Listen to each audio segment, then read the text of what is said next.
what would you say is a good amount % per month to put away in your savings?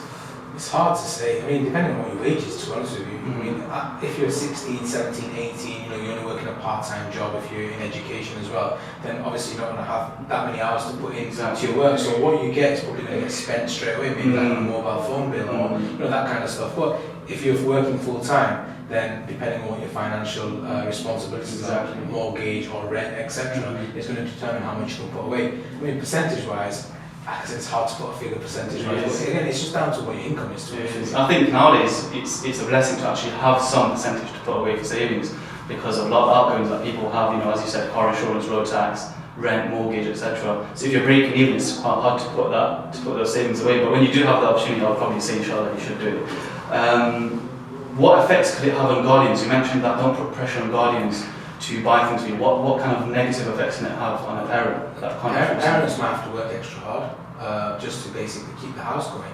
And like I said, if they've got other priorities, a £120 pair of trainers isn't at the top of it. If they've got other things to worry about, like the mortgage might be really high, the payments that they're making, you've got bills that come in, especially in winter, the electricity and gas is probably definitely double or triple what you pay in the summer. Hitting the roof. Obviously the cost of living generally has gone up. You've got the pandemic as well. Maybe if your parents have been on furlough, they're maybe only getting 80% of the wages they were getting.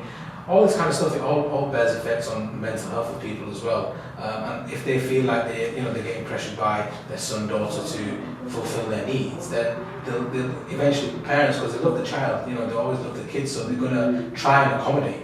And that's putting unnecessary pressure on the parents as well. So it's just finding that right balance and the equilibrium, I think. It's nice to see from the other side, especially for anyone in the audience that's listening right now. It's nice to actually take a step back and think about, the way I pressure my parents and my guardian to buy me something. Now I need to think ahead of myself and not, ponder if they can actually afford it or not. So thank you for that advice. Before we move on to the next segment, I just want to give my personal advice with regards to managing finances, which I've been doing, alhamdulillah, for the last 3 years now, is a finance spreadsheet. That's outside of your normal accounts or your accountant or whatever you have. And this applies to anyone, whether you're earning like £500 a month or you're earning 50 grand a month. This applies to everyone. So what I do is, on a finance spreadsheet, I just have my incomings and I have my outgoings. And I have a bucket list called 5 buckets, percentage buckets. And you've got necessities, you've got fun, so things that I spend on fun things, investments, learning, and emergency. And on there, I kind of pave my way throughout the month. Alright, 30% is going to go to necessities, 10% is going to go to fun. So that way, in that month, I know how to spend and how to live within my means. And a lot of young adults, they're kind of scared to face what they spend, and my advice would actually face it. Like, you should face what you're spending, because that way you can track what you're spending on. Some people just there's a saying, I don't want to look at my bank account, because they're too scared to look at it. But for me, it's the other way around. You need to look at what's happening, because that's going to be the route when you actually save up and buy things for yourself in the future, inshallah. How does one become independent in a job or career that they undertake? Well, I think it's down to the job that you're in. And where you are in life as well. So for example, like I said, if you're still in education, then it may just be a part-time job to tide you over. But say you suddenly decide to work full-time, or you are working full-time, you've got to decide if that job's right for you. Can you see yourself in that job for the next 10, 20, 30, 40 years, whatever it's going to be? And if you can, if you enjoy it and this is something I want to do, then you've got to basically take it, go in there, find out what kind of qualification you need to better yourself to get to the top of the position that you're in. Is it going to get any further training that's going to be available to you, or you need to partake in to further yourself in that career? So I think the first thing is, and this is hard because I know a lot of people are stuck in jobs that they don't like, but alhamdulillah, I'm blessed. Me and my team, we love what we do. The humanitarian aspect of it is amazing. So we're so lucky that going to work is not a chore for us. But the thing is, going back to the question, if you have whatever job that you're in, if you can see yourself being in there long term, then make sure you do whatever you can to make sure you better yourself in that position and be the best that you can be, the best version of yourself, basically. I agree. I've been there, done that as well, so I know exactly how it is. You have to enjoy what you do. I want to add on to that with regards to how a job makes someone independent as well. So you need to be independent to get a job, because you need to understand that you're going to be commuting alone, going alone, go out, you're going to get the wage, no one's going to work for you. But I've realised as well, a lot of my friends, alhamdulillah, that are blessed with good jobs that they enjoy, is that they've actually become independent from the job they've had. So let's just imagine that you've had a 9 to 5. So you wake up in the morning, you make your breakfast, you put your uniform on, whatever you're wearing, and you commute to work. You work those 9 to 5 hours. You come back at 5 o'clock and you go to the gym. So you've set yourself a routine Monday to Friday. So I've actually seen, alhamdulillah, that it's actually creating independence. If you're actually seeking independence, I'd probably advise to get a job, because that would actually set a routine for you. So what advice would you give to anyone that wants to start a business, a charity, or a brand of their own? Oh, well, I think first what you need to do is identify a niche or a cause where you think it's needed. So in business, if it's a product that's needed, or if it's charity, for example, a cause that's needed, you know, what you're going to do is definitely needed. So once you've identified that niche, you need to basically work out a plan of how you're going to help and how you're going to make a difference. And then I think it's always important to, charity side, to check your intention as well. Because what happens is, social media for me was a game changer, because we wouldn't be where we are as a charity now if social media wasn't there. And you know, in Islam we've got the thing where, you know, if we say if you give with the right hand, the left hand shouldn't know. But this is an unnecessary evil, I call it. But like I said, without the social media traction that we got from the first days where I was giving clothes out from the boot of a car to where we are now, I mean, we're a fully registered charity. Alhamdulillah, our charity accounts, the second year accounts just went in a few months ago, and we've raised £206,000. And that's, imagine 6 years ago, that was nothing from the boot of a car, literally giving out pairs of jeans. But that, in a sense, is a testament to myself, that hard work that I know I've put in. Initially, it was just me and the wife initially for about 3-4 years. And then obviously we have other volunteers coming along as we've grown. And it's kind of guiding them and directing them to have the same ethos that I've had and my vision. And it's kind of expanded and filtered into the other people that are helping me. And at the moment, I've got 2 of my colleagues, Corey and Vanessa. They're like around and men literally. I've met Corey before. You didn't like honestly, they're amazing. They're so good. But the thing is, we've all got that same vision. We know where we need to be, where we're going, and what we need to do to get to there. So that filters down into the staff. I mean, we've now got nine paid employees, from having just 1 volunteer, which was myself, and having like about 20 volunteers, but the core group was only 3 of us, and now we're all employed, and we've got ex-homeless people that we've helped in the charity working for us as well. So it's Allah's really blessed you and looked at your vision as well, and provided the risk as He's the provider. MashaAllah, so that's beautiful to hear. When you mentioned that you wouldn't be anywhere without social media, I wanted to mention that if you're on LinkedIn, you can't not see your posts. MashaAllah, because you're so consistent with your posts on LinkedIn. So that's key though, that's another thing. It is. The consistency is key to making sure that you're a success as well. Because highlighting your work is important, because people need to see what you're doing and the difference you're making to then support you. What age did you become independent? I was working for my dad when I was about 15, so literally leaving school before the exam started. So I've been working since I was 15. Full time or part time? Well, full time, but I think it was still about 25 plus hours A week. a week. 15, Yeah, 15, 16, yeah. And it was hard work. So my first job was when I was 14. I was a waiter for this waitering company, £3.50 an hour. You know how it is. Back then, a lot of money again, but that wasn't to be independent. That was just extra money. Yeah, for me it was in 1995, so a lot earlier than you. Before I was born. Exactly. My age. Yeah. I want to actually talk about my journey. A quick story about my journey becoming financially independent. And inshallah it'll inspire a lot of people as well. So when I was 17, up until the age of 17, I was saving for my first car, which was a Vauxhall Corsa. I bought that at 17. I got my theory test, my driving license all sorted, and my dad actually helped me with my insurance, because it was pretty high being 17, living in Highfield with a 1.2 litre car. So he helped me with that, and with that car, as everyone knows, when you're young and you've got your first car, you just want to be on the road, you just want to be driving. So I applied for a job, takeaway delivery driver at Jungle Paprika, just down the road. I was doing that between 12 o'clock and 4 o'clock every day. In the mornings I was working for Hermes. I was doing parcel deliveries, courier dispatching between 7 a.m. and 11 a.m. 5 till 7 I used to go to Madrasa to do my hifz, and then 7:30 till 11 I used to do Domino's. And that was my summer after A-levels, just before I started uni. That was my life, like just working all day. And alhamdulillah, it was probably one of the best summers I had, 2016, because I had my own car, I had 3 jobs, I couldn't complain. Like, it was just independence. That's where my independence actually started. So from the age of 17, I've not actually taken any money from my parents, if that's the best way to put it. My dad has always asked me, let me help you with something like this, let me pay for something like this, but I always say no, because alhamdulillah, getting used to becoming independent financially is such a bonus in your life, because you actually realise the value of money. When you take £20, £25 off your parents to go out for an outing with your friends, it's nothing. But when it's out of your wage, it's something. And that's the way I see it. So my advice to anyone that wants to become financially independent, inshallah, is to actually find small ways to get there rather than just jumping to it. For example, last year I moved to London for 8 months. I lived with my cousin in the southeast, and I was paying towards rent. You know, I was basically living on my own with him. So that's why I'm talking. I'm like, right, to talk about this subject today. Otherwise, I wouldn't be a hypocrite and talk about something, you know, that I don't have experience with.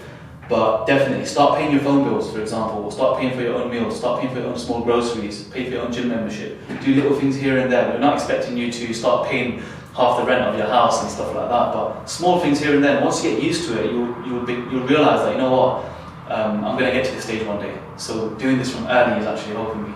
So alhamdulillah, that's my advice with regards to that.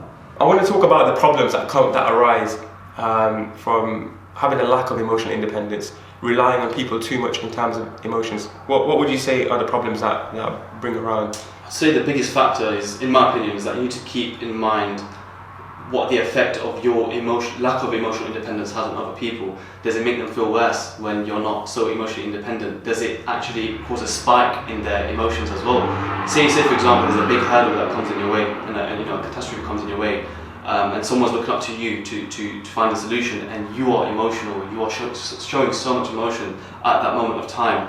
How would that trigger or intimidate another person's emotion? In that sense? When you become emotionally dependent on other people, it affects your relationships, especially when you're seeking friendships or when you're seeking some kind of partnership, because you're looking for someone to fulfill that void. You're looking for someone that will always be there to support you. Now, no doubt, like I said earlier, there will be times when you need support. People will have to be there to help you when you're feeling down. You need that. You need to depend on people. But if you're so reliant on the people, it will be so hard for you to build strong connections. It'll be so hard for you to build these partnerships and relationships.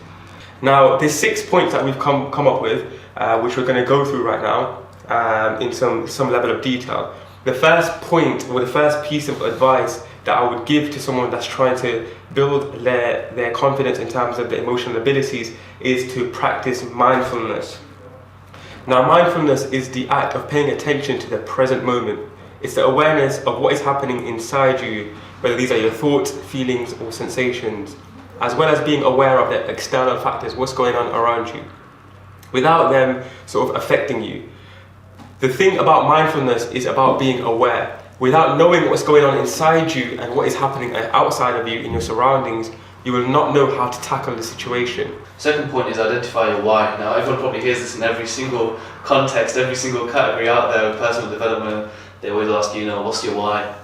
But genuinely, it's a generic one, but it's something that you need to always ask yourself, self-evaluation at the end of the day. So you can begin by using these questions as a general prompt. So I'm going to go through a few questions. I just want you guys to ask yourself as well, or note it down if you want. The first question I'm going to ask myself is, why is it important for you to become emotionally independent? Second question is, how does it make you feel when you have to depend on others or things outside for you to make yourself feel better?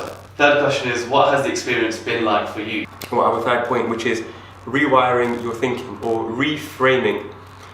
And this is kind of where you need to be so honest with yourself, almost brutally honest. You need to take some time out on your own aside, and you need to think about yourself, your emotional stance. You need to think about, do I need people, and when do I need people? You need to analyze at what point in my life or in my day or my week do I find myself constantly relying on people. And like I said, it's something that you need to be really, really honest about. If you find yourself being emotionally dependent on someone or some people on a certain thing regularly, you know that that's something that you need to work on. I'm not saying that you need to overcome it instantly or within a day or within a week. Just do small things to overcome it. If you're someone that's constantly needs to be around someone to feel happy, find ways that you can build your own happiness or build your own contentment. Practice self-compassion. I love this one. We always mention this in any a scenario when we give negative and positives to it. We always say, look, you need to always love yourself, and you always need to be kind to yourself first and foremost. That's really important, because you can't actually attain or get something if you want to better yourself, better your personal development, if you're not kind to yourself, you're not loving yourself as much. So you need to ask yourself, what are you avoiding by being emotionally dependent on another person? Is it loneliness, sadness, fear of rejection? Pay attention to what lies beneath feeling emotionally dependent on another person and give compassion to the underlying feelings. So the fifth point is learning self-validation. This plays upon self-esteem. It's about not seeking validation from other people, being completely comfortable with yourself, who you are and the way you are. I feel like it's a nice closure for the six tips of advice of this part, is practice letting go. That's something that all of us need to put into practice, really. Let things be, let things go how they are. Emotional dependence is when we feel like we can't be okay unless someone else is okay with it. That's how you described it earlier. Practicing letting go means releasing the need to control how other people feel about us so that we can be okay with ourselves. So the 6 points put together, they kind of waved over each other. It kind of gave step 1, step 2 in order. Now this last step, it basically means that after you found your self-love and your self-compassion, you're going to understand the level of respect and love you have for yourself. So whatever factor happens out there, whether it's your best friend or your spouse or someone you work with, it doesn't actually have a direct effect on you. While we always rely on Allah, we don't turn other opportunities or other sources of sort of rahmah or mercy. When He's the one that's in control of. Exactly. You don't know that Allah is sending this person or this blessing down to resolve this thing that you made dua for. It's that story that comes to mind where there's a man who's stuck on a deserted island and he's alone, and he's praying, to God that send some help, get me off this island, get me back home. And a boat comes, and the boat says, "Oh, do you want help? We can take you wherever you need to go." And he turns the boat away and he says, "I don't need you. I'm praying to God. God's going to help me out." And he's praying again, and then a ship comes, a massive ship, and they stop. They see the man and they say, "Oh, do you need help? Come on the ship. We'll take you wherever you need. We got provisions. We got food. We can keep you warm, etc." And he says, no, I don't need your help. I'm waiting for God. I'm praying to God." And then I'm adding this on now just for effect. A helicopter comes and they see him and they go to him and say, "Do you need help? We can take you anywhere in the world. We've got food, provisions, etc., etc. You can call your mom or your dad." And he says, "No, I'm praying to God." Little did you know that it was God, it was Allah that was sending these things down as a form of mercy, as a form of support, but He was turning it away. So we need to always keep this in mind, not to be ignorant to the things that are going on around us. Although we are solely relying on Allah subhanahu wa ta'ala, His mercy, His assistance and His guidance, we don't know who or what is being sent our way to relieve whatever calamity or whatever difficulty it is. What advice would you give with regards to understanding who you are? So personally, if I start with myself, I'd say spending more time with yourself and seeing how much you enjoy doing things. Am I right? Yeah. Like just going out there, figuring yourself out. What do I like to do? What are my passions? What are my likes and dislikes? And then along with that, I'd say, what makes you want to live life to the fullest? What have you done out there that makes you go, wow? When you're in a nice car, right? Someone puts their foot down, you're like, yo, wow, this is amazing, right? That's great, yeah. What could you say you can find that wow factor in life? How could someone go about finding out who they are, etc., and searching for that wow factor? So, the first thing I would say is the fact that you as a person, to figure out who you are, you need to try things first. You can't, you can't have, for example, just tasted rice and then expect to know what chicken and beef and and lamb and dal and everything else. That's a great analogy. You have to be able to taste everything else to know what you like and what you don't like. And once you figure out what you like, you can figure out what kind of person you are by deducting, based on the things that you appreciate in life. So, firstly, it comes down to experiencing things. So I would always recommend, you're afraid of heights, go bungee jumping, You don't like fast cars, go go-karting and get used to it, Yeah. Overcome the fear. Or put yourself in a position to face the fear. Because once you face that fear, when you're on that edge, right on that edge between comfort and distraught, right? I think that's where you find this margin of peace, and I think that's where people actually improve themselves, excel themselves, and also find more about themselves. How would you tell people not to follow the crowds? With the society we live in, we all kind of want to look the same, we want to dress the same, we want to be the same, we want to act the same, have the same success goals and the same things. Now for me, in becoming independent, you've got to know as a person, why am I different, how am I different, and how do I bring value to others? One thing I think is definitely needed is for people just to be analytical, be critical of themselves. Because I think too many of us are, sometimes we get a little too comfy in, and this goes to me too, me first. Oh, 100%. Me first before anyone else. Like anything I'm saying right now today, it's me first before, you know, I want to share this with anybody else. I need to take this lesson first, and it's the fact that I should be critical of myself, you know. I have to be analytical of what, and not just of the bad things, right? I have to be analytical of, and break down what I do good, what I do well, what I don't do so well, you know, what I'm great at, what I'm quite bad at. And that's how you can differentiate, you know, where you're useful and where you're kind of not. And if you if you know that, you know in what scenarios you'll be a benefit, in what scenarios you will be an asset or a liability, right? And from there stems your independence, because now you can pick and choose, right, which situations you put yourself in, which situations you find yourself in, and which situations you want to be involved in, right? So yeah, being critical, analyzing, being analytical is definitely needed. Like, you know, let's talk from the top down. The greatest athletes do it, right? The greatest businessmen and entrepreneurs and you know, these big FTSE 500 company CEOs, they do it because they're analytical, and they don't take it on a personal basis, you know. For example, Lewis Hamilton, he doesn't let it affect him emotionally. Yeah. Right? It's not a personal thing. It's just room for improvement. It's just to be 1 second faster on that lap time. Yeah. You know, to pick up 1/10 of a second in his qualifying lap, so he can start higher up in the race. Yeah. It's game of interest. It's marginal. Yeah, it's very marginal. All of this is very marginal. Like, you can either be completely, you know, self-loathing, right, or you can be self-critical. And there's a fine line between it. Because self-loathing is hating, right? It's not wanting to be in your shoes. But being self-critical is realizing, okay, I'm really bad at this, and although I don't want to be this person, it is what I am, and here's what I can do to improve it. But I am also good at this, and here's what I can do to make myself even better with that. Or here's where I can use what I'm good at, right, to be of an asset, to be of a benefit. So like we were saying, it's a game of margins, and it's about, you know, slowly finding yourself through these margins. Can you expand on that for me? What's your outlook on copying, and I'm trying to find your own unique style as well? Essentially, when it comes to that, for some reason the Sahaba Umar radiallahu anhu comes to my mind. Okay. Right?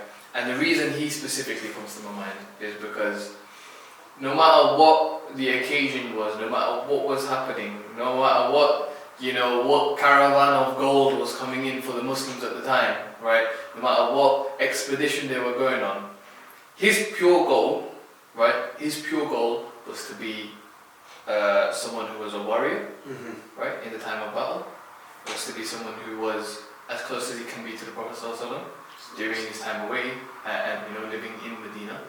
And during his time as a ruler, it was his goal to be a ruler, right? Nothing more, nothing less, right? He stuck to simply just what he wanted, right?